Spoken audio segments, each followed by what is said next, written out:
ಅರಣ್ಯವಾಸಿಗಳ ಒಕ್ಕಲೆಬ್ಬಿಸುವ ಪ್ರಕ್ರಿಯೆ. ಆದೇಶದಲ್ಲಿ 30 ದಿನಗಳಲ್ಲಿ ಒಕ್ಕಲೆಬ್ಬಿಸುವ ಸೂಚನೆ. ಈ ಆದೇಶ ತಂದಿದ್ದು ಅರಣ್ಯವಾಸಿಗಳಲ್ಲಿ ತೀವ್ರ ಆತಂಕ. ಜಿಲ್ಲಾದ್ಯಂತ 1998ರಲ್ಲಿ ದಾಖಲಿಸಿದ 35,000ಕ್ಕೂ ಮಿಕ್ಕ ಅರಣ್ಯವಾಸಿಗಳಿಗೆ ಒಕ್ಕಲೆಬ್ಬಿಸುವ ಪ್ರಕ್ರಿಯೆ ವಿಚಾರಣಾ ಪ್ರಾಧಿಕಾರದಿಂದ ಪ್ರಾರಂಭ. ನವೆಂಬರ್ 11ರಂದು ಶಿರ್ಸಿ ಸಿಸಿಎಫ್ ಕಚೇರಿಯಲ್ಲಿ ಹೋರಾಟಗಾರ ರವೀಂದ್ರ ನಾಯ್ಕ ಅವರಿಂದ ಕಾನೂನು ಪಾಠ. ಸ್ಪೆಸಿಫಿಕಲ್ ಆಗಿ ಕೆಟಗರಿಗೆ ಒಮ್ಮೆ ಅರ್ಜಿ ಹಾಕಿದ ಮೇಲೆ ಫೀಲ್ಡ್ ಡಿಸ್ಪೋಸ್ ಆಫ್ ಅವರಿಗೆ ನೀವು ಮಾಡಲಿಕ್ಕೆ ಬರುವುದಿಲ್ಲ ಅನ್ನೋದನ್ನ ಈ ಕಾಯ್ದೆಯಲ್ಲಿ ಸ್ಪಷ್ಟವಾಗಿ ಉಲ್ಲೇಖವಾಗಿದೆ. ಅರಣ್ಯ ಹಕ್ಕು ಕಾಯ್ದೆಯಲ್ಲಿ ಅರ್ಜಿ ಕೊಟ್ಟ ಮೇಲೆ ಅರ್ಜಿ ತಿರಸ್ಕಾರ ಆಗುವವರೆಗೆ ಅಪಲೇಟ್ ಟ್ರಿಬ್ಯುನಲ್ವರೆಗೂ ಒಕ್ಕಲೆಬ್ಬಿಸಲಿಕ್ಕೆ ಬರುವುದಿಲ್ಲ. This is act. ಕೇಂದ್ರ ಸರ್ಕಾರದ ಆದೇಶ, ಈ ರೀತಿ ಒಂದು ಆದೇಶಗಳು ಇದೆ. ಅರಣ್ಯ ಹಕ್ಕು ಕಾಯ್ದೆಯಲ್ಲಿ ಕ್ಲೇಮನ್ನು ಪ್ರತಿಪಾದಿಸುವ ಅರಣ್ಯವಾಸಿ ಗುಡ್ಡ ವ್ಯಕ್ತಿಗಳು ಅಥವಾ ಇತರೆ ಪಾರಂಪರಿಕ ಅರಣ್ಯವಾಸಿಗಳ ಮಾನ್ಯತೆ ಮತ್ತು ಪರಿಶೀಲನಾ ಪ್ರಕ್ರಿಯೆಯು ಪೂರ್ಣ ಆಗುವವರೆಗೆ ಅಧಿಭೋಗದಲ್ಲಿರುವ ಅರಣ್ಯವಾಸಿಯಿಂದ ಅರಣ್ಯವಾಸಿಗಳನ್ನು ಒಕ್ಕಲೆಬ್ಬಿಸತಕ್ಕದಲ್ಲ ಅಥವಾ ಹೊರ ಹಾಕತಕ್ಕದಲ್ಲ. Point number 4. ಸಿಮಿಲರ್ಲಿ ಕೇಂದ್ರ ಸರ್ಕಾರ ಸಹಿತ ಅದೇ ರೀತಿ ಆದೇಶ ಮಾಡಿದೆ 10/4/2015ಕ್ಕೆ. ಡಿಸ್ಟರ್ಬ್ ಮಾಡಬಾರ್ದು ಪೀಸ್ಫುಲ್ ಪೊಸಿಷನ್ಗೆ ಟಿಲ್ ಡಿಸ್ಪೋಸ್ ಆಫ್ ಅಪ್ಲಿಕೇಶನ್ ಅಂತ ಫಾರೆಸ್ಟ್ ಆಕ್ಟ್. 3ನೇದು ರಾಜ್ಯ ಸರ್ಕಾರ ಸಹಿತ ಈ ಕಾನೂನಿಗೆ ಸಂಬಂಧಪಟ್ಟಂತೆ ಒಂದು ಆದೇಶ ಮಾಡಿದೆ 13/3/2015ರಲ್ಲಿ. ಆ ಆದೇಶದಲ್ಲೂ ಸಹಿತ ವೆರಿ ಕೆಟಗರಿಗಳಿಗೆ ವೆರಿ ಸ್ಪೆಸಿಫಿಕ್ ಆಗಿ ಆನ್ಸರ್ ಮಾಡಿದ್ದಾರೆ. ಒಕ್ಕಲಿಸಬಾರದು, ಆತಂಕ ಮಾಡಬಾರದು. ಇದು ಕ್ಯಾಬಿನೆಟ್ ಸಬ್ ಕಮಿಟಿ ಆಗಿ ಕ್ಯಾಬಿನೆಟ್ ಡಿಸಿಷನ್ ಆಗಿ ಸರ್ಕಾರದ ಸುತ್ತೋಡಿ ಆಗಿರುವಂಥದ್ದು. ಆ ಸುತ್ತೋಲೆ ಕಾಪಿ ಸಹಿತ ನಾನು ಇಲ್ಲಿ ಲಗತ್ತಿಸಿದ್ದೇನೆ ಆದೇಶ ಎಲ್ಲ ನನ್ನ ಪಾಯಿಂಟ್ ಆಫ್ ಆರ್ಗ್ಯುಮೆಂಟಿಗೆ ನಾನು ಎಲ್ಲ ಡಾಕ್ಯುಮೆಂಟ್ ಎವಿಡೆನ್ಸ್ ಇಟ್ಟಿದ್ದೇನೆ. It is A confirm decision. ಆ ಸುತ್ತೋಲೆಯಲ್ಲಿ 3 ಪಾಯಿಂಟ್ಸ್ಗಳಿಗಿದೆ. 13/3/2015ರಲ್ಲಿ 3 ಪಾಯಿಂಟ್ ಇದೆ. 1, ಅರ್ಜಿ ಇರೋರನ್ನು ಹೊರಗೆ ಹಾಕಬಾರ್ದು. 2, 78 ಕ್ಲಾಸ್ ನಂಬರ್ ಡಿ-ದಲ್ಲಿ 27/4/78 ನಂತರ ಯಾರು ಅತಿಕ್ರಮಣ ಮಾಡಿದಾರೋ ಅವರಿಗೆ ಪ್ಯಾಕೇಜ್ ಕೊಡ್ತೀವಿ ಅಂತ ಹೇಳಿದೆ.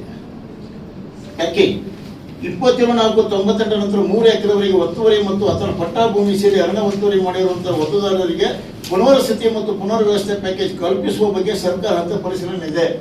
ಕರ್ನಾಟಕ ಸ್ಟೇಟ್ ಡೈರೆಕ್ಷನ್ ಸುತ್ತೋಲೆ 4ನೇ ಕ್ಲಾಸ್ ಹೇಳಿದ್ದೇನೆ. ಈ ಮೇಲಿನ ತೀರ್ಮಾನ ಹಿನ್ನೆಲೆಯಲ್ಲಿ ರಾಜ್ಯದ ಎಲ್ಲಾ ಜಿಲ್ಲೆಗಳಲ್ಲಿ ಆಗಿರುವ ಅರಣ್ಯ ಒತ್ತುವರಿಗಳಲ್ಲಿ ಒತ್ತುವರಿ ಭೂಮಿ ಮತ್ತು ಅದರ ಪಟ್ಟ ಭೂಮಿ ಸೇರಿ 3 ಎಕರೆಗಿಂತ ಕಡಿಮೆ ಇರುವಂತಹ ಹಕ್ಕುದಾರರನ್ನು ಮುಂದಿನ ಸೂಚನೆವರೆಗೆ ಒಕ್ಕಲೆಬ್ಬಿಸಬಾರದು ಎಂಬುದಾಗಿ ಈ ಮೂಲಕ ತಿಳಿಯಪಡಿಸುತ್ತೇನೆ. ಸ್ಟೇಟ್ ಗೌರ್ಮೆಂಟ್ ಡಿಸಿಷನ್ ಕ್ಲಿಯರ್ ಇದೆ. ಫಾರೆಸ್ಟ್ ಆಕ್ಟ್ ಸೆಕ್ಷನ್ 4(5) ಒಕ್ಕಲೆಬ್ಬಿಸಬಾರದು ಅಂತ ಹೇಳ್ತಾರೆ. ಕೇಂದ್ರ ಸರ್ಕಾರದ ಆದೇಶ 15/10/2015 ಆದೇಶ ಇದೆ. ಸ್ಪೆಸಿಫಿಕಲ್ ಆಗಿ ಕೆಟಗರಿಗೆ ಒಮ್ಮೆ ಅರ್ಜಿ ಹಾಕಿದ ಮೇಲೆ ಟಿಲ್ ಡಿಸ್ಪೋಸ್ ಆಫ್ ಅವರಿಗೆ ನೀವು ಮಾಡಲಿಕ್ಕೆ ಬರುವುದಿಲ್ಲ ಅನ್ನೋದನ್ನ ಈ ಕಾಯ್ದೆಯಲ್ಲಿ ಸ್ಪಷ್ಟವಾಗಿ ಉಲ್ಲೇಖವಾಗಿದೆ. ಒಕ್ಕಲೆಬ್ಬಿಸುವಿಕೆಯಲ್ಲಿ ಹಿರಿಯ ಅಧಿಕಾರಿಗಳ ಸಮಕ್ಷಮದಲ್ಲಿ ಅರಣ್ಯ ಅತಿಕ್ರಮಣದಾರರಿಗೆ ಆಗುತ್ತಿರುವ ಅನ್ಯಾಯದ ವಿರುದ್ಧ ಕಾನೂನಾತ್ಮಕ ಪಾಠ. ಯಾವ ರೀತಿ ಇದೆ ನೋಡೋದನ್ನು ನೋಟ್ ಆಗಬೇಕು. ಫಸ್ಟ್ ಆಫ್ ಆಲ್ 64 ಏಜ್ ಕೊಡ್ಲಿಕ್ಕೆ ಬರುವುದಿಲ್ಲ.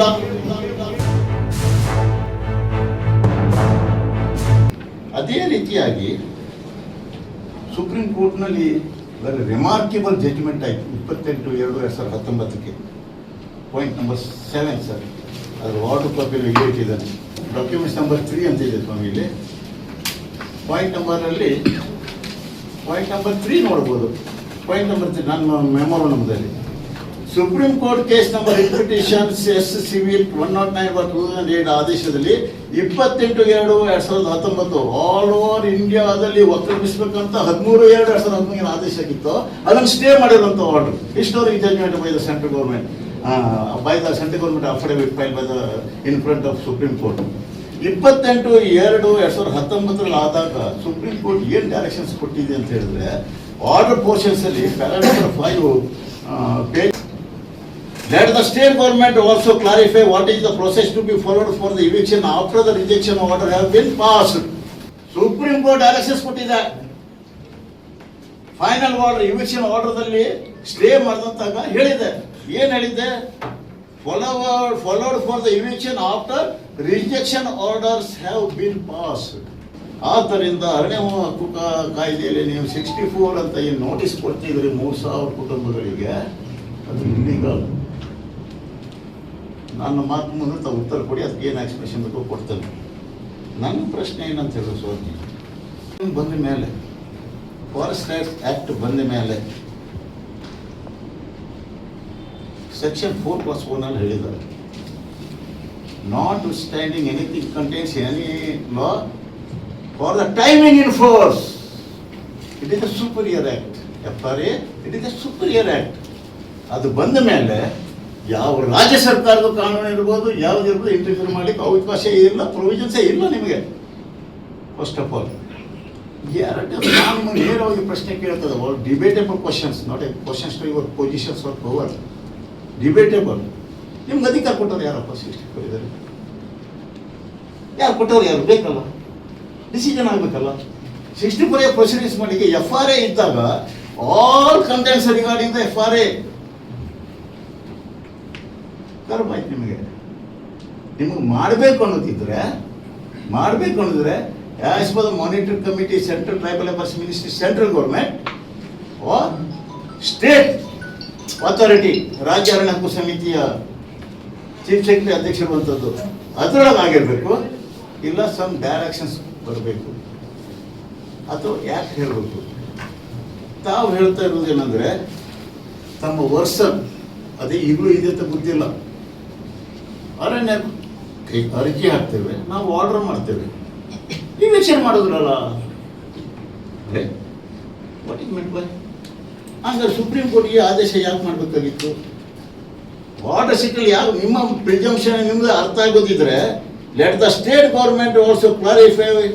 ಎಲ್ಲ 31 ರಾಜ್ಯದವರು ಅಫಿಡವಿಟ್ ಹಾಕಿದ್ದಾರೆ, ನಮ್ದು ಇಷ್ಟು ಹಕ್ಕು ಕೊಟ್ಟಿದ್ದೇವೆ, ಇಷ್ಟು ರಿಜೆಕ್ಟ್ ಮಾಡಿದ್ದೇವೆ, ನಮ್ದು ಇಷ್ಟು ಪರಿಶೀಲನೆ ಇದೆ, ನಾವು ರಿಜೆಕ್ಟ್ ಆದ ಮೇಲೆ ಈ ರೀತಿ ಹೊರ ಹಾಕ್ತೀವಿ ಅಂತ ಇಂಟ್ರಿಮ್ ಅಪ್ಲಿಕೇಶನ್ ಆರ್ಡರ್ದಲ್ಲಿ 2028 2019 ಆರ್ಡರ್ ಆಗಿದೆ. Clarify very important point sir. ಈಗ ತಾವು ಮಾಡ್ತಿರೋದು ಇಟ್ ಇಸ್ ಎ ಕಂಟೆಂಟ್. ಈಗ ನಾನು one of the party in supreme court same petition, ನಾನು ಒಬ್ಬ ಇಂಟ್ರೆಸ್ಟ್ ಮಾಡಿ ಹೋರಾಟ ಅಧ್ಯಕ್ಷನಾಗಿ ನಾನು ಇಂಪ್ಲೀಡ್ ಆಗಿದ್ದೇನೆ. 24 ಜುಲೈ 2019 ಇಂಪ್ಲೀಡ್ ಆಗಿದ್ದಾನೆ ಈ ಪಿಟಿಷನ್ ಅಲ್ಲಿ on the behalf of forest dwellers interest ಅಧ್ಯಕ್ಷನಾಗಿ. ನಾನು ಮೊನ್ನೆ ಅಫಿಡವಿಟ್ ಹಾಕಿದ ಬ್ಯಾಡ್ಲಕ್ಕೆ ಅದು ಇದಾಗಲಿಲ್ಲ. 2 ಅಫಿಡವಿಟ್ ಹಾಕೋದಿತ್ತು, ಒಂದು ಚೀಫ್ ಸೆಕ್ರೆಟರಿದು ರಿಜೆಕ್ಟ್ ಸ್ಟ್ರಾಟಜಿ ಮೇಲೆ, 2ನೇದು ನೋಡ್ತೇವೆ ಯಾವ ರೀತಿ ಇದಿದೆ ನೋಡೋದನ್ನ ನೋಟ್ ಆಗಬೇಕಲ್ಲ. ಫಸ್ಟ್ ಆಫ್ ಆಲ್ 64A ಕೊಡ್ಲಿಕ್ಕೆ ಬರೋದಿಲ್ಲ. ಸುಪ್ರೀಂ ಕೋರ್ಟ್, ಕೇಂದ್ರ ಸರ್ಕಾರ ಮತ್ತು ರಾಜ್ಯ ಸರ್ಕಾರ ಆದೇಶ, ಸುತ್ತೋಲೆ, ನಿರ್ದೇಶನದ ಕುರಿತಾಗಿ ಹೋರಾಟಗಾರ ರವೀಂದ್ರ ನಾಯ್ಕ್ ಅವರಿಂದ ವಾದ ಮಂಡನೆ. ನಮ್ಗೆ ಇದನ್ನು ಸ್ಥಗಿತ ಆಗಬೇಕು, ಈ ಪ್ರೊಸೀಡಿಂಗ್ಸ್ ಸ್ಥಗಿತ ಆಗಬೇಕು, ನಮ್ಗೆ ಲಿಖಿತ ಉತ್ತರ ಬೇಕು ನಮಗೆ. ನಾವು ಸುಮ್ಮನೆ ಹೀಗೆ ಬಂದದ್ದೆಲ್ಲ ಮಾಡೋದಲ್ಲ. ಆಯ್ತಾ?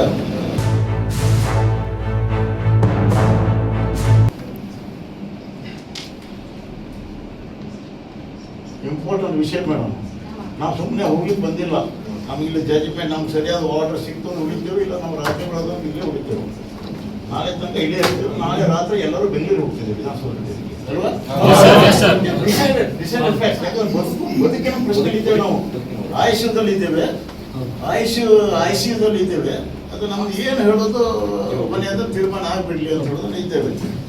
ಈ ರೀತಿಯಾಗಿ ನೀವು ನೋಟಿಸ್ ಕೊಟ್ಕೊಂಡು ಎಲ್ಲ ಕಡೆಗೂ ಗಬ್ಬೆಚ್ಚಿಬಿಟ್ಟಿದ್ದೀರಿ. ಈ ರೀತಿ ನಿಮ್ಮ ಕಾನೂನು ಅವಕಾಶ ಇಲ್ಲ. ಅರಣ್ಯ ಹಕ್ಕು ಕಾಯ್ದೆ ಅಡಿಯಲ್ಲಿ ನೀವು ನೋಡಿ ಮೇಡಮ್, 10 ಗಂಟೆಗೆ ಆರ್ಡರ್ ಮಾಡಿದ್ದಾರೆ ರಾಜ್ಯ ಸರ್ಕಾರದ ಆದೇಶ ವಿರುದ್ಧ. ಸರ್ಕಾರ ಏನಾಗ್ತದೆ 3 ಎಕರೆ ಅಂತ ಹೇಳ್ತದೆ. ಮತ್ತೊಂದು ತರಲಿಲ್ಲ, 1 ಗಂಟೆ ತರಲಿಲ್ವದ?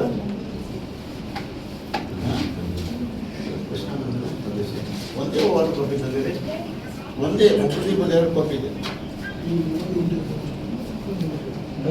ಯಾವ ಕಾನೂನು ನಡೀತದೆ 64 ಇಯರ್ದಲ್ಲಿ? ಯಾವ ಕಾನೂನು ನಡೀತದೆ? ನನಗಿಷ್ಟೇ ಬೇಕು, ಕ್ಲಾರಿಫಿಕೇಶನ್ಸ್ ಬೇಕು ನನಗೆ, ಕ್ಲಾರಿಫಿಕೇಶನ್. ಅರಣ್ಯ ಹಕ್ಕು ಕಾಯ್ದೆ ಅಡಿಯಲ್ಲಿ ನೀವು ಪ್ರೊಸೀಡಿಂಗ್ಸ್ ಏನು ಮಾಡ್ತಾ ಇದ್ದೀರಿ, ನಿಮಗೆ ಕೇಂದ್ರ ಸರ್ಕಾರ ಪರ್ಮಿಷನ್ ಕೊಟ್ಟಿದೆಯಾ, ಕಾನೂನು ಪರ್ಮಿಷನ್ ಕೊಟ್ಟಿದೆಯಾ, ರಾಜ್ಯ ಸರ್ಕಾರ ಕೊಟ್ಟಿದೆಯಾ? 2/9/2024 ಎಸ್ ಪಿ ಸಾಹೇಬ್ರೆ ಇವ್ರದೇ ಮಿನಿಸ್ಟರ್ ಆರ್ಡರ್ ಮಾಡಿದ್ದಾರೆ, ತಂದಿರಬೇಕು ಅವ್ರಿಗೆಲ್ಲ. ತರಿಸಿ ಮೇಡಮ್, ತರಿಸಿ ಸಾಹೇಬ್ರು, ತರಿಸಿ, ಇಲ್ಲಿದೆ ನಿಮ್ಮ ಹತ್ರ. ನಮ್ಮ ಫಾರೆಸ್ಟ್ ಮಿನಿಸ್ಟರ್ ಹೇಳಿದಾರಲ್ಲ, ಅರಣ್ಯ ಕಾಯ್ದೆ ಇರೋದನ್ನು ಇವೆಕ್ಷನ್ ಮಾಡಬಾರ್ದು ಅಂತ ಹೇಳ್ಬೇಕು ಅಂತ ಇದೆಯಲ್ಲ. ಇವನ್ ಫಾರೆಸ್ಟ್ ಮಿನಿಸ್ಟರ್ಗೂ ಇಂಟರ್ಫಿಯರ್ ಮಾಡಿ ಕೊಡೋದಿಲ್ಲ. ಈಗ also one of the member of department state monitoring authority. ಜಿಲ್ಲಾ ಆಡಳಿತ ಸಮಿತಿಯಲ್ಲಿ DC ಅಧ್ಯಕ್ಷ ಇದ್ದಾರೆ, ತಾವೊಂದು ಮೆಂಬರ್ ಆಗಿದ್ದೀರಿ. ಇಂಟರ್ಫಿಯರ್ ಮಾಡಲಿಕ್ಕೆ ಅವಕಾಶ ಇಲ್ಲ ಕಾನೂನನ್ನು. 64A ಪ್ರೊಸೀಡಿಂಗ್ಸ್ ಅಂತೆ ಯಾರೋ ಮಾಡ್ಬೋದಂತ ಸುಪ್ರೀಂ ಕೋರ್ಟೇ ಡೈರೆಕ್ಷನ್ಸ್ ಕೊಟ್ಬಿಟ್ಟಿದೆ. ಸುಪ್ರೀಂ ಕೋರ್ಟೇ ಡೈರೆಕ್ಷನ್ಸ್ ನಮ್ಗೆ ಇದನ್ನು ಸ್ಥಗಿತ ಆಗಬೇಕು, ಈ ಪ್ರೊಸೀಡಿಂಗ್ಸ್ ಸ್ಥಗಿತ ಆಗಬೇಕು, ನಮ್ಗೆ ಲಿಖಿತ ಉತ್ತರ ಬೇಕು ನಮಗೆ. ನಾವು ಸುಮ್ಮನೆ ಹೀಗೆ ಬಂದದ್ದೆಲ್ಲ ಮಾಡೋದಲ್ಲ, ಆಯ್ತಾ? ಆಳವಾದ ಹೋರಾಟದ ಅನುಭವ, ವಕೀಲ ವೃತ್ತಿಯ ಅನುಭವ ಇವೆರಡನ್ನು ಒಳಗೊಂಡು ಚಾಕಚಕ್ಯತೆಯಿಂದ ರವೀಂದ್ರ ನಾಯ್ಕರವರು ಮಂಡಿಸಿದ ವಾದಕ್ಕೆ ಕೊನೆಗೂ ಸಿಕ್ಕಿತು ಮನ್ನಣೆ. ಕಮಾಂಡ್ ಇರಬೇಕು, ಎಫಿಷಿಯನ್ಸಿ ಇರಬೇಕು, ಡೈರೆಕ್ಷನ್ಸ್ ಇರಬೇಕು, ಎಕ್ಸಿಕ್ಯೂಟಿವ್ ಪವರ್ ಇರಬೇಕು.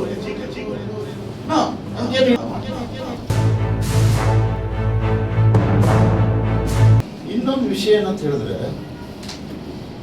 8/7/2022 ಒಂದು ತಮ್ಮದೇ ಇಲಾಖೆಯಿಂದ ಒಂದು ಆದೇಶ ಆಗಿದೆ. ಅಲ್ಲಿ ಏನಾಯ್ತು ಅಂದ್ರೆ, ಹಿಂದೆ ಮಿನಿಸ್ಟರ್, ಟ್ರೈಬಲ್ ಅಫೇರ್ಸ್ ಮಿನಿಸ್ಟರ್ ಒಂದು ಮೀಟಿಂಗ್ ಮಾಡಿದ್ರು ನಮ್ಮದೇ ಹೋರಾಟದ ಪ್ರತಿಫಲ ಬೆಂಗಳೂರು ವಿಧಾನಸೌಧದಲ್ಲಿ. ಅಲ್ಲಿ ನೋಟಿಸ್ ಕೊಡಬಾರ್ದು, ಅದು ಮಾಡಬಾರ್ದು ಹೇಳೋದು, ಒಂದು ಆರ್ಡರ್ಗಳನ್ನೆಲ್ಲ ಮಾಡಿದ್ರು. ಮಾಡಿದ ನಂತರ ಇಲಾಖೆಯಿಂದ ಒಂದು ಡೈರೆಕ್ಷನ್ಸ್ ಕೊಟ್ಟರು. ಇವರು ಇಲಾಖೆಯಿಂದ ಡೈರೆಕ್ಷನ್ಸ್ ಏನು ಬಂತಂದ್ರೆ, ಯಾರ್ಯಾರು ಕೊಟ್ಟರು ಬರೋದಿಲ್ಲ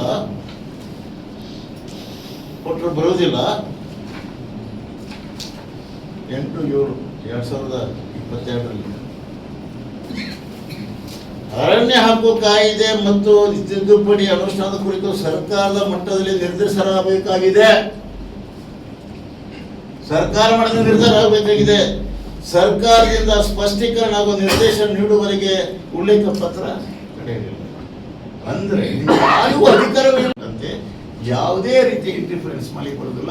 as per the supreme court order, as per the central government direction, as per the forest act chapter 3 section 4/5 clear cut ಆಗಿ ಮೆನ್ಷನ್ಸ್ಗಳು ಮಾಡಿದೆ.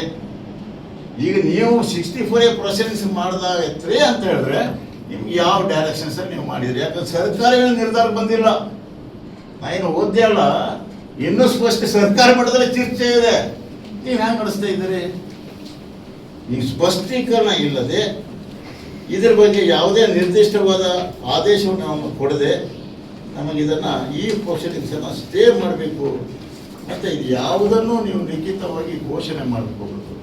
ಇದನ್ನು ಸರ್ಕಾರದಿಂದ ಸ್ಪಷ್ಟೀಕರಣ ಆಗುವವರೆಗೆ ನಿಮ್ಮದೇ ಡೈರೆಕ್ಷನ್ಸ್ ಇದೆ, ನಮ್ದೇನಲ್ಲ. ಅದು 8/7/2022 ಎನ್ ಕೆ ಸಿಂಗ್ ಸಾಹೇಬರು ಮಾಡೋಂಥ ಆರ್ಡರ್ ಅದು, ಗೊತ್ತಾಯ್ತಲ್ಲ. ಅದಕ್ಕೂ ಮೊದಲೇ ಸರ್ಕಾರದ ಟ್ರೈಬಲ್ ಅಫೇರ್ಸ್ ಮಿನಿಸ್ಟ್ರು ನಮ್ಮ ಪೂಜಾರಿ ಅವರು ಮಾಡಿರುವಂಥ ಆದೇಶ ಈಗಲೇ ಇರೋದ್ರಿಂದ. ಮತ್ತು ಈಗ ಇದು ಭಾಳ ಇಂಪಾರ್ಟೆಂಟ್ ವಿಷಯ. ಇದು ಯಾವುದು 22/4/2019 ರಾಜ್ಯ ಸರ್ಕಾರ ನಮ್ಮ ಹಚ್ಚಿದ ಏನು ಆದೇಶ ಮಾಡಿದೆಯಲ್ಲ, 22/4/2019 ಏನು ಆದೇಶ ಮಾಡಿದೆಯಲ್ಲ, ಅಲ್ಲಿ ಸ್ಪಷ್ಟವಾಗಿ ಹೇಳಿದ್ದಾರೆ ಸರ್ಕಾರದ ಆದೇಶದಲ್ಲೂ ಸೇಮ್ ಪಾಯಿಂಟ್. ಸುಪ್ರೀಂ ಕೋರ್ಟ್ ಇದು let the state government also clarify what is the process to be followed for the evacuation after rejection order has been passed. State government directions ಇದೆ 22/4/2019 ಕೊಟ್ಟಿದ್ದಾನಲ್ಲಿ ಸ್ವಾಮಿ. Document number 2 page 2 supreme court contention mention ಮಾಡಿದಾರಲ್ಲಿ. Contention supreme court ಇಂದು ಎಲ್ಲ ರಾಜ್ಯಗಳು ಕೊಟ್ಟಿದ್ದಾರೆ. Rejection ನಾವು ಮುಗಿದ ಮೇಲೆ ನಾವು ಕೊಡ್ತೇವೆ ಅಂತ. ಅದು ಯಾವ ರೀತಿ ಲಾಜಿಕ್ ನಮಗೂ ಅರ್ಥ ಆಗೋದಿಲ್ಲ, ಯಾವ ರೀತಿ ಸೈಂಟಿಫಿಕ್ ಅನ್ಸೋಲ್ಲ. ಈಗ ನಾವು ಆರ್ಡರ್ ಮಾಡಿರ್ತೇವೆ ಹೊರಗೆ ಹಾಕ್ಲಿಕ್ಕೆ, ನಿಮ್ಗೆ ಹೊರಗೆ ಬಿದ್ದು ಹೋದ ಮೇಲೆ ನಾವು ಅದನ್ನು ಜಾರಿ ಮಾಡ್ತೇವೆ. Whether it's A practical, what is meant by order sir? Command ಇರಬೇಕು, ಎಫಿಷಿಯನ್ಸಿ ಇರಬೇಕು, ಡೈರೆಕ್ಷನ್ಸ್ ಇರಬೇಕು, ಎಕ್ಸಿಕ್ಯೂಟಿವ್ ಪವರ್ ಇರಬೇಕು. ಅಂತೇನು ಕಾನೂನು ಬಾಹಿರವಾಗಿ ಒಕ್ಕಲೆಬ್ಬಿಸುವ ಪ್ರಕ್ರಿಯೆಗೆ ಸರ್ಕಾರದ ಮಾನ್ಯತೆ ಸಿಗುವವರೆಗೂ ಒಕ್ಕಲೆಬ್ಬಿಸುವ ಪ್ರಕ್ರಿಯೆ ಸ್ಥಗಿತ ಎಂದು ಸಿಸಿಎಫ್ ಹಿರೇಲಾಲ್ರಿಂದ ಘೋಷಣೆ. ಕ್ಲಿಯರ್ ಮಾಡ್ಬಿಡಿ. ಈ ಸಲ ಹೇಳಿದ್ರು ಇಲ್ಲಪ್ಪ ನಾನು ಉತ್ತರ ಕೊಡ್ತೀನಿ ಈ ರೀತಿ ಅಂತ ಹೇಳಿದ್ರೆ further date of district next ನನಗೆ ಸರ್ಕಾರದ ನಾವು ಹಿಂಗೆ ಮಾಡ್ಬೇಕು. ನಾವು ಇದಕ್ಕೆ ಒಬ್ಬರಿಗೆ ಬಂದಿಲ್ಲ. 32 ವರ್ಷ ಹೋರಾಟ ಮಾಡಿದವರು ಸರ್ ನಾವೆಲ್ಲ 35 ವರ್ಷ ಇದಕ್ಕೆ ಆಗಿದೆ. ಮಾಡ್ಲಿಕ್ಕೆ ಆಗೋದಿದ್ರೆ ಯಾವುದೇ ಉತ್ತರ ಕೊಡಿ, ನನಗೆ ಏನು ಮುನ್ನದಿಲ್ಲ, ಯಾವುದೇ ಕೊಡಿ, ನಾವು ಸಂತೋಷ ನೋಡಿ. ಓಡುವಾಗ ಇಲ್ಲಪ್ಪ ಟೆಕ್ನಿಕ್ ಹುಡುಗಿದ ಮೇಲೆ ಯಾರು ಇಲ್ಲ ಆಯ್ತು, ಹಂಗೇನಾದ್ರು ಇತ್ತು ಅಂತಾಗಿದೆ. ನನಗೆ 30 ದಿವಸ ಬೇಕು ಅನ್ನೋದು ನಾವು ಎಗ್ರಿ ನಾವು ಸಂತೋಷ ಒಪ್ಕೊಳ್ತೀವಿ. ಅದು ಅಲ್ಲಿ ತನಕ ಯಾರಿಗೂ ಕೊಡಬಾರ್ದು.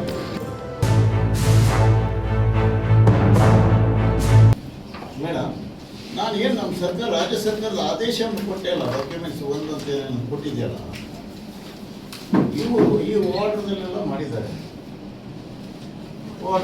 ಈ ವಾರ್ಡ್ರಲ್ಲಿ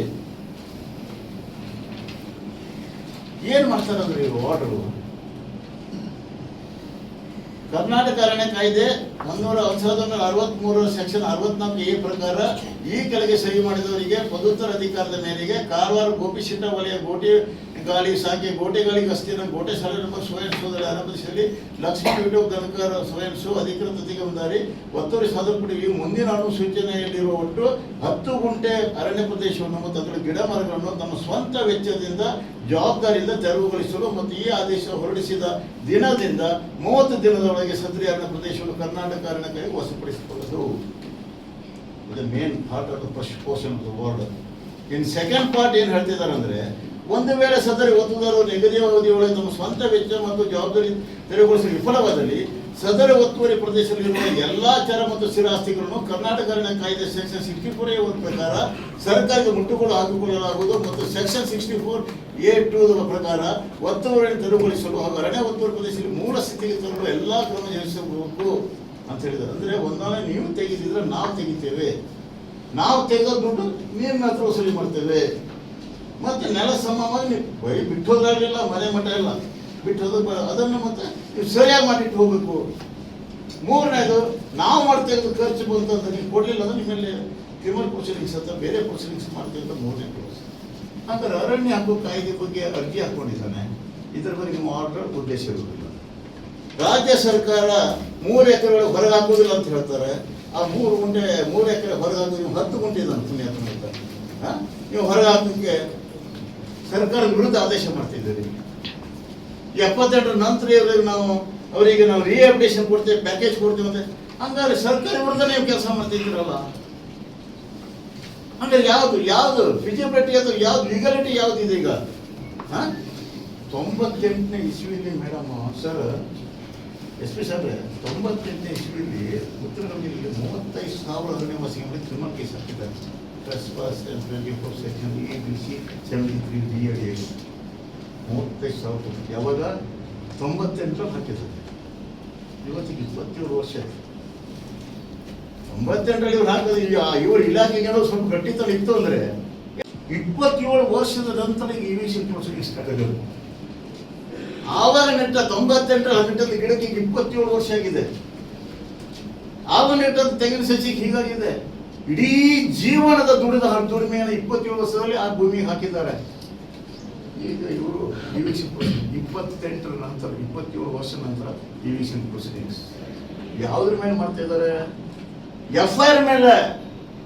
there is no legal entity FIR. ಈಗ ಆರೋಪ ಪಟ್ಟಿಯಲ್ಲಿ ನಿರ್ದೋಷಿಯಾಗಿ ಹೋಗ್ಬಿಟ್ಟಿದ್ದಾರೆ ಕೋರ್ಟ್ನಲ್ಲಿ.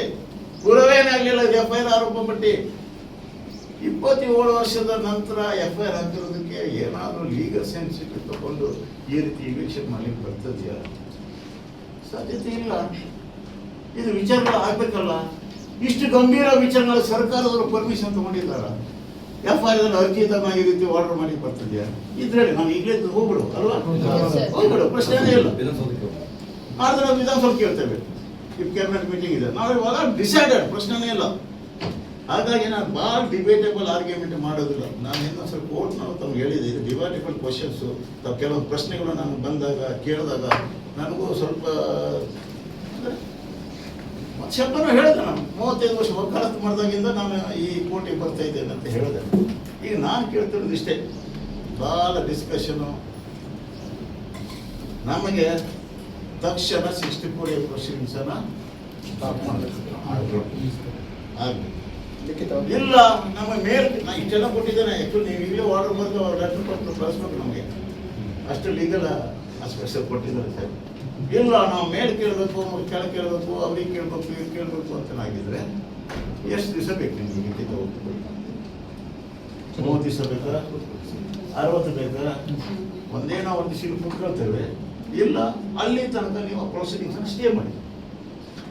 ಫೇರ್ ಒಪಿನಿಯನ್ ಹೇಳ್ತಾರೆ, ಫೇರ್ ಒಪಿನಿಯನ್. ಇಲ್ಲ ನನಗಿಲ್ಲಿ ಡಿಸಿಷನ್ ಇದೆ, ನನಗೆ ಕನ್ಫರ್ಮೇಷನ್ ಇದೆ, ನಾನು ಸ್ಟೋ ಮಾಡ್ಲಿಕ್ಕೆ ಆಗುದಿಲ್ಲ, ನಾವು ಮಾಡೋದು ಸರಿ ಇದೆ ಅಂದ್ರೆ ನಂಗೆ ಲಿಖಿತವಾಗಿ ಇವತ್ತೇ ಕೊಟ್ಟುಬಿಡಿ, ನಾವು ಕರ್ಕೊಂಡು ಹೋಗ್ತೇವೆ.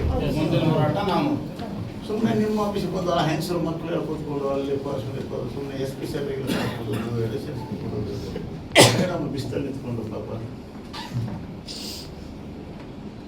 ನಮಗೆ ಅವ್ರು ಕ್ಲಿಯರ್ ಮಾಡಿಬಿಡಿ, ಈ ಸಬ್ಜೆಕ್ಟ್ ಹೇಳ್ಬಿಡಿ.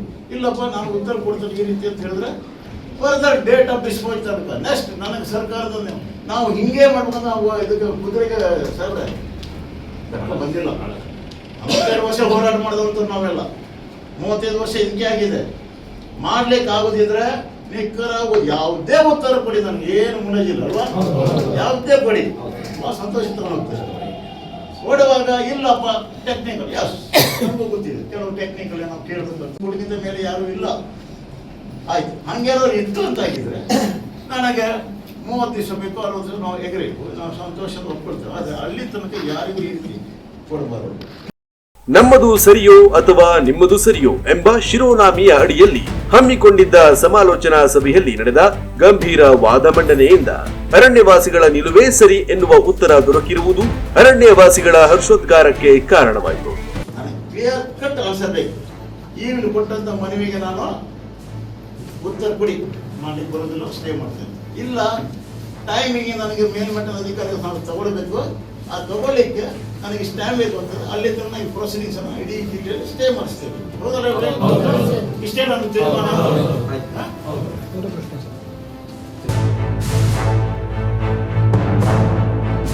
ಭಾಳ ಸಂತೋಷ ತಗೊಂಡೋಗ್ತೇವೆ. ಓಡುವಾಗ ಇಲ್ಲಪ್ಪ ಟೆಕ್ನಿಕಲ್, ಯಸ್ ನಮಗೂ ಗೊತ್ತಿದೆ ಕೆಲವು ಟೆಕ್ನಿಕಲ್ ನಾವು ಕೇಳಬೇಕು, ಹುಡುಗಿದ ಮೇಲೆ ಯಾರು ಇಲ್ಲ, ಆಯ್ತು ಹಂಗೇನಾದ್ರು ಇತ್ತು ಅಂತ ಆಗಿದ್ರೆ ನನಗೆ 30 ದಿವಸ ಬೇಕು, 60 ದಿವಸ ನಾವು ಎಗರೇಕು, ನಾವು ಸಂತೋಷದ ಒಪ್ಕೊಳ್ತೇವೆ. ಆದರೆ ಅಲ್ಲಿ ತನಕ ಯಾರಿಗೂ ಈ ರೀತಿ ಕೊಡಬಾರದು. ಏನ್ರಿ ಅದು ಅರಣ್ಯಕ್ಕೂ ಕಾಯ್ದೆ ಅರ್ಜಿ ಇರ್ತದೆ ನೋಡಿ, ನಾನು ತೋರಿಸಿದೆ, ಇಲ್ಲಿದೆ ಕಂಟೆಂಪ್ಟ್ ಮೇಡಮ್. ಇದು ಅರಣ್ಯಕ್ಕೂ ಕಾಯ್ದೆ ಅರ್ಜಿ ಹಾಕೊಂಡಿದ್ದಾರೆ, 10 ಗುಂಟೆ ಮನೆ ಸಲ ಉಳ್ಕೊಂಡಿದ್ದಾರೆ. ಇದು 100 ಇದೆ ನನ್ನ ಹತ್ರ, ಅಥವಾ ಫೈಲ್ ಬಿಟ್ಕೊಂಡ್ರೆ ಅಂತ ಇತ್ತಂತ. ಅಷ್ಟೇನಂದ್ರೆ ಕೇಂದ್ರ ಸರ್ಕಾರಕ್ಕಿಂತ ಹೆಚ್ಚಿನ ಆದೇಶಗಳಾಯ್ತಂದ್ರೆ ACF ನಿಮ್ದೆಲ್ಲ. ಈ ಕಾನೂನು ವ್ಯಾಲಿಡಿಟಿ ಆಗ್ಬೇಕಲ್ಲ, ತುಳಾತಿಕ ಆಗ್ಬೇಕಲ್ಲ. ನಾವು ಭಾಳ ಡಿಸ್ಕಷನ್ ಮಾಡಲಿಕ್ಕೆ ಬಂದಿಲ್ಲ. ಇಷ್ಟು ಪಾಯಿಂಟಿಗೆ ನಮ್ಗೆ ಇಷ್ಟೊತ್ತಾಯ್ತು. ಬರೀ ನಾನು ಹೇಳಿದ್ದೆ DC ಮೇಡಮ್ ಕರೆಸಿ, SP ಮೇಡಮ್ ಕರೆಸಿ 40 ನಿಮಿಷ ನಾವು ಅಷ್ಟು ಮುಗಿಸಿಟ್ಟು ಹೋಗ್ತೇವೆ ಅಂತ ಹೇಳಿದ್ರಲ್ಲ. 5 ತಾಸು ಆಫೀಸ್ನಲ್ಲಿ ಕೂತಿರಲ್ಲ, ಒಂದು ಮನವಿ ಕೊಡೋದು ಸಾಧ್ಯ ಆಗಲಪ್ಪ. ನನ್ನ ಜೀವನದಲ್ಲಿ ಇಷ್ಟೊಂದು ಕೈ ಅನುಭವ ಹೇಳ್ಕೋಬಾರ್ದು ಈ ಬೈಠಕಲ್ಲಿ. ಭಾಳ ಬೇಸರಾಗಿದೆ, ಭಾಳ ಬೇಸರಾಗಿದೆ. ನಂದೇನು ಫಾರೆಸ್ಟ್ ಬಗ್ಗೆ ಇಲ್ಲ ಸಾಹೇಬ್ರೆ, ಮತ್ತೆ ನಮ್ಮ ಅಪ್ಪಂದಿಲ್ಲ, ನಮ್ಮ ಅಕ್ಕದಿಲ್ಲ, ನಮ್ಮ ಅಣ್ಣದಿರೋದಿಲ್ಲ ಅಲ್ಲ. ಆ ವೆಸ್ಟರ್ನ್ ಇಂಟ್ರೆಸ್ಟಿಗೆ ನನಗೆ ಕ್ಲಿಯರ್ ಕಟ್ ಆನ್ಸರ್ ಬೇಕು. ಈಗಿನ ಕೊಟ್ಟಂತ ಮನವಿಗೆ ನಾನು ಉತ್ತರ ಕೊಡಿ, ಮಾಡ್ಲಿಕ್ಕೆ ಬರೋದಿಲ್ಲ, ಸ್ಟೇ ಮಾಡ್ತೇನೆ. ಇಲ್ಲ ಟೈಮಿಗೆ ನನಗೆ ಮೇಲ್ಮಟ್ಟದ ಅಧಿಕಾರಿಗಳು ನಾವು ತಗೊಳ್ಬೇಕು, ಆ ತಗೊಳ್ಳಿಕ್ಕೆ ನನಗೆ ಸ್ಟ್ಯಾಂಡ್ ಬೇಕು ಅಂತಂದ್ರೆ ಅಲ್ಲಿ ತನಕ ಈ ಪ್ರೊಸೀಡಿಂಗ್ಸ್ ಅನ್ನು ಇಡೀ ಡೀಟೇಲ್ ಸ್ಟೇ ಮಾಡಿಸ್ತೇವೆ. ಇಷ್ಟೇ ನನ್ನ ತೀರ್ಮಾನ. ರವೀಂದ್ರ ನಾಯ್ಕ್ ರವರ ನ್ಯಾಯಯುತ ವಾದಕ್ಕೆ ಮಣಿದ CCF ಹಿರೇಲಾಲ್, ಇಲ್ಲಿವರೆಗೆ 64A ಆ ವಿಚಾರದಲ್ಲಿ ನಾವು ಮಾಡೋದಿಲ್ಲ, ಅಲ್ಲಿವರೆಗೆ ನಾವು ಸ್ಥಗಿತಗೊಳಿಸ್ತೀವಿ. ಆಗುವವರೆಗೆ ಅವನ ಅಧಿಭೋಗದಲ್ಲಿರುವ ಅರಣ್ಯ ಜಮೀನಿನಿಂದ ಅವನನ್ನು ಒಕ್ಕಲೆಬ್ಬಿಸಬಾರದು. ಯಾರಾದರೂ more than 3 acres ಇರ್ಬೋದು ಅಥವಾ less than 3 acres ಇರ್ಬೋದು, ಅವರು ಫಾರೆಸ್ಟ್ ರೈಟ್ ಆಕ್ಟ್ ಅಲ್ಲಿ ಏನಾದರೂ ಅರ್ಜಿ ಹಾಕಿದ್ರೆ ಅದು ಆ ಪ್ರೋಸೆಸ್ ಮುಗಿಯುವವರೆಗೂ ಅದನ್ನು ಒಕ್ಕಲೆಬ್ಬಿಸಬಾರದು ಅಂತ ಇದೆ. ಇದು ಒಂದು. ಈಗ ನಾನು ಇದಕ್ಕೆ ಡಿಸಿಷನ್ಗೆ ಬರ್ತೇನೆ. ಇಲ್ಲಿ ಕೆಲವು ಕನ್ಫ್ಯೂಷನ್ ಆಗಿದೆ. ಇಲ್ಲಿ ಒಂದು ನಮ್ಮ ನಾಯ್ಕ್ ಅವರು ಒಂದು ಸುಪ್ರೀಂ ಕೋರ್ಟ್ ಆರ್ಡರ್ ಕೊಟ್ಟಿದ್ದಾರೆ. ಅದರಲ್ಲಿ ಪ್ರೋಸೆಸ್ ಆಫ್ ಇವಿಕ್ಷನ್ ಅಂತ ಕೊಡ್ತಾರೆ. ಪ್ರೋಸೆಸ್ ಅಂದ್ರೆ ನಮ್ಮ 64A ಬರ್ಬೋದು. ಈ ಆರ್ಡರ್ ಪ್ರಕಾರ ನಾವು ತಿಳ್ಕೊಳ್ತೀವಿ ಇವಿಕ್ಷನ್ ಮಾಡಬಾರ್ದು ಅಷ್ಟೇ ನಿಮಗೆ. ಆದರೆ ನಾವು 64A ಪ್ರೊಸೆಸನ್ನು ನಾವು ಮಾಡಿ ನಮ್ಮ ಡ್ಯೂಟಿನ ನಾವು ಮಾಡಬೇಕು ಅಂತೇಳಿ ನಾವು ಅರ್ಥೈಸ್ಕೊಂಡಿರೋದು ಇಲ್ಲಿವರೆಗೆ ಇರ್ತಕ್ಕಂಥ ಒಂದು ಪ್ರಚಲಿತದಲ್ಲಿರ್ತಕ್ಕಂಥ ಒಂದು. ಈಗ ಸುಪ್ರೀಂ ಕೋರ್ಟ್ ಆರ್ಡರ್ ಒಂದು ಬಂದಿದೆ, ಅದನ್ನು ನಾನು ನೋಡಿದ್ದೀನಿ. ಪ್ರೋಸೆಸ್ ಅಂತ ಇದೆ. ಸೊ ಆ ಹಿನ್ನೆಲೆಯಲ್ಲಿ ಲೆಸ್ ದೆನ್ 3 acres ಏನೇನಿದೆ ಆ ಒಂದು ಪ್ರಕ್ರಿಯೆಗಳಲ್ಲಿ ನಾವು 64A ಮಾಡಬೇಕು ಮಾಡಬಾರ್ದು ಅನ್ನೋದನ್ನು ನಾನು ಲೆಸ್ ದೆನ್ 3 acres ಈಗ ನಾನು ಕ್ಲಾರಿಫಿಕೇಶನ್ ನಮ್ಮ ಹೆಡ್ ಆಫೀಸ್ಗೆ ಬರೀತೀನಿ. ಬಂದೆ ಅದಕ್ಕೆ ಮೋರ್ ದೆನ್ 3 acreಗೂ ಬರ್ತೀನಿ. ಈ ಪ್ರೋಸೆಸ್ ಅನ್ನ ನಾನೀಗ ಚಾಲ್ತಿ ಮಾಡಬೇಕು ಮಾಡಬಾರ್ದು. ಅದೇ ರೀತಿಯಾಗಿ ಮೋರ್ ದೆನ್ 3 acres ಕೂಡ ಕ್ಲಾರಿಫಿಕೇಶನ್ ಅನ್ನ ಕೇಳ್ತೀನಿ. ಹೈಕೋರ್ಟ್ ಹಿಂಗೆ, ಸುಪ್ರೀಂ ಕೋರ್ಟ್ ಹೀಗೆ ಹೇಳುತ್ತೆ, ಹಾಗೆ ನಮ್ಮ ಈಗ ಗೌರ್ಮೆಂಟ್ ಆರ್ಡರ್ ಒಕ್ಕಲೆಬ್ಬಿಸಬಾರ್ದು ಅಂತ ಹೇಳ್ತಾ ಇದೆ. ಒಕ್ಕಲೆಬ್ಬಿಸಬಾರ್ದು ಅಂತ ಹೇಳಿದ್ರೆ ಇದರ ಪ್ರಕಾರ ನಾವು 64A ಮಾಡ್ತಿದ್ವಿ. ಸುಪ್ರೀಂ ಕೋರ್ಟ್ ಆರ್ಡರ್ ಹೇಳುತ್ತೆ ಪ್ರೋಸೆಸ್ ಆಫ್ ಇವಿಕ್ಷನ್ ಮಾಡಬಾರ್ದು ಅಂತ ಹೇಳ್ತದೆ. ಪ್ರೋಸೆಸ್ ಆಫ್ ಇವಿಕ್ಷನ್ ಅಂದ್ರೆ 64A ಅಂತೇಳಿ ನಾವು ಕ್ಲಾರಿಫಿಕೇಶನ್ ಅನ್ನ ಕೇಳ್ತೀವಿ. ಒಂದು ಹೋರಾಟಕ್ಕೆ ಸಿಕ್ಕ ಜಯಕ್ಕೆ ಕುಣಿದು ಕುಪ್ಪಳಿಸಿ ಸಂತಸ ಪಟ್ಟ ಅರಣ್ಯವಾಸಿಗಳು. ರವೀಂದ್ರ ನಾಯ್ಕ್ ರವರ 34 ವರ್ಷಗಳ ಸುದೀರ್ಘ ಹೋರಾಟದ ಚಾಕಚಕ್ಯತೆಯ ವಾದವೇ ಜಯಕ್ಕೆ ಕಾರಣವಾಯಿತು. ಅಂತೂ ಸಮಾಲೋಚನಾ ಸಭೆಯಲ್ಲಿ ರವೀಂದ್ರ ನಾಯ್ಕ್ ಮಂಡಿಸಿದ ಮಂಡನೆಯು ಈ ರೀತಿಯಾಗಿ ದಾಖಲಾಗಿವೆ.